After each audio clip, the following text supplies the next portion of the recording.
انت وبس انت وصوت غيرك ما انطي، انت وبس انت وصوت غيرك ما انطي، انت وبس انت غيرك ما انطي، انت وبس انت. بدون زحمه، تعال شنو جاي تهوس؟ انت تشب انت وصوت غيرك ما انطي، انت تشب انت وصوت غيرك ما يا اخي انطي. فهمني انا ما اريد صوتك. هاي الهوسه على شنو؟ هذا واحد شو اسمه هذا؟ شو اسمه؟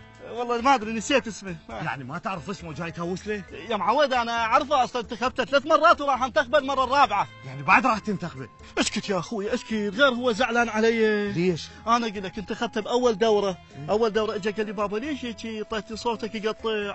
انتخبته بالدوره اللي وراها قال لي بابا انا زعلان عليك صوتك بوشه. بالدوره الثالثه قال لي عافيه هو هذا الصوت اللي اريده. حلو، وسوالك شيء؟ طبعا رجعني قرن. وفرحان؟ اي طبعا، لو منتخب واحد غيره يجوز يرجعني قرنين، فالقرنين تعرفه احسن من القرنين اللي ما تعرفهم. وانت هذا تعرفه؟ اي طبعا اعرفه. ايش اسمه؟ يا اخي احنا ما ندور اسماء، احنا نبحث عن رجال افعال مو اسماء. وهذا عنده فعل؟ طبعا هذا فاعل مرفوع بالضمه. وانت؟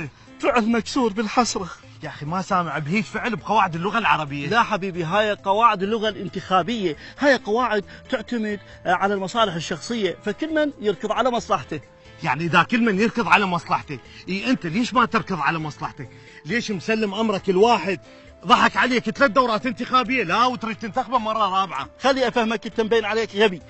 شوف هذا الرجل اجاني قال لي بابا انت تريد تعيين؟ قلت له على هواه. قال لي تريد بيت وسياره ودخل ما محدود؟ قلت له على هواه. قال لي بابا تريد تعيش بامن واستقرار؟ قلت له على هواه. زين ما اجالك واحد قال لك اقبض من دبش؟ اللي فرح معنا والديك هو هذا دبش، هسه تذكرت اسمه. خل اقول لك شغله، ايه ترى هي مو كلها دبش، اكو هواي ناس زينه، بس لازم احنا نعرف شلون نختار.